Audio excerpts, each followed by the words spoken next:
വേഗത്തിലാക്കും. ഈ പ്ലാന്റിൽ നിന്നും പ്രതിദിനം 1.5 ലക്ഷം ലിറ്റർ കുടിവെള്ളം ലഭിക്കും. ഇതിന്റെ ചെറിയ രൂപത്തിലുള്ള പ്ലാന്റുകൾ കവറത്തി, അഗത്തി, മിനിക്കോയ് ദ്വീപുകളിൽ നിർമ്മിച്ചിട്ടുണ്ട്.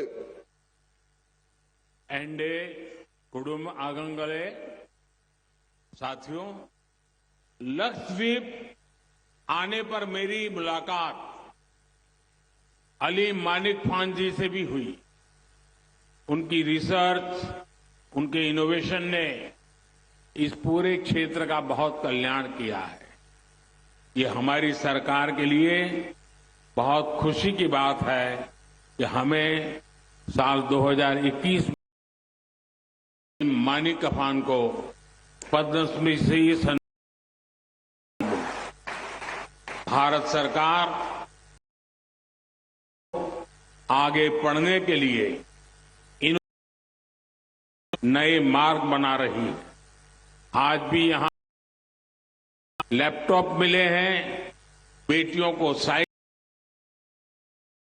हाल के वर्षों तक उच्च शिक्षा संस्थान नहीं था. यहां के युवाओं को पढ़ने के लिए हमारी सरकार ने अब लक्षद्वीप में इनके लिए नए संस्थान खुलवाए. आंड्रोट और कदमत आर्ट्स और साइंस के नए कॉलेज खोले गए. मिनिकॉय में नई पॉलिटेक्निक्स बनाई. यहां के छात्रों को बहुत फायदा. എന്റെ കുടുംബാംഗങ്ങളെ, വന്നതിന് ശേഷം ഞാൻ അലി മാനിക് കണ്ടു. അദ്ദേഹത്തിന്റെ പഠനങ്ങൾ ഇവിടുത്തെ മുഴുവൻ പ്രദേശത്തിനും വളരെ അധികം. എന്റെ സർക്കാരിന് അദ്ദേഹം 2021 പത്മശ്രീ നൽകാൻ സാധിച്ചു എന്നുള്ള സന്തോഷം നൽകുന്നതാണ്. ഇവിടുത്തെ യുവാക്കൾക്ക് മുന്നോട്ട് പോകുന്നതിനായി, രൂപീകരിക്കുന്നതിനായി പുതിയ മാർഗങ്ങൾ ഇന്നിവിടെ ലാപ്ടോപ്പ്, സൈക്കിൾ കുട്ടികൾക്ക് നാം നൽകി. ഇത്രയും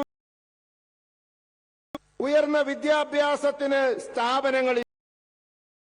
കാരണം ഇവിടുത്തെ യുവാക്കൾക്ക് വിദ്യാഭ്യാസത്തിന് നമ്മുടെ സർക്കാർ ഇപ്പോൾ ഉയർന്ന വിദ്യാഭ്യാസ പുതിയ സ്ഥാപനങ്ങൾ തുറന്നിട്ടുണ്ട്. ആന്ധ്ര ആർട്സ് ആൻഡ് സയൻസിന് പുതിയ കോളേജ്, മിനിക്കോയിൽ പുതിയ പോളിടെക്നിക് നിർമ്മിച്ചു. വിദ്യാർത്ഥികൾക്ക് വളരെ അധികം ഗുണമുണ്ടായിരിക്കുന്നു. एंडे कुडुम साथियों, हमारी सरकार यात्रियों की सहूलियत के लिए जो प्रयास किया है, उसका भी लाभ लक्षद्वीप के लोगों को मिला है. हज यात्रियों के लिए वीजा नियमों को भी आसान बनाया गया है. हज से जुड़ी ज्यादातर कार्रवाई अब डिजिटल होती है. सरकार ने महिलाओं को बिना महरम हज जाने की भी छूट दी है. इन्हीं सब प्रयासों की वजह से उमराह के लिए जाने वाले भारतीयों की संख्या में भारी वृद्धि हुई है. എന്റെ കുടുംബാംഗങ്ങളെ, സുഹൃത്തുക്കളെ, നമ്മുടെ സർക്കാർ ഹജ്ജ് യാത്രക്കാരുടെ സൗകര്യത്തിനായി നടത്തിയ പ്രവർത്തനങ്ങൾ ലക്ഷദ്വീപിലെ ജനങ്ങൾക്ക് ഗുണമുണ്ടാക്കിയിട്ടുണ്ട്. ഇന്ന് ഹജ്ജ് യാത്രക്കാർക്ക് വിസാ നിയമങ്ങൾ എളുപ്പമാക്കിയിട്ടുണ്ട്. ഹജ്ജ് യാത്രയുമായി ബന്ധപ്പെട്ട ഇടപാടുകളെല്ലാം ഇപ്പോൾ ഡിജിറ്റലാക്കിയിരിക്കുന്നു. സർക്കാർ വനിതകൾക്ക് സ്വയം സഹായികളില്ലാതെ തന്നെ ഹജ്ജിന് പോകാനുള്ള സമ്മതവും കൊടുത്തിരിക്കുന്നു. ഇത്തരത്തിലുള്ള പ്രവർത്തനങ്ങൾ കൊണ്ട് ഉംറയ്ക്ക് പോകുന്ന ഇന്ത്യക്കാരുടെ എണ്ണത്തിൽ വൻ വർധനവുണ്ടായിട്ടുണ്ട്.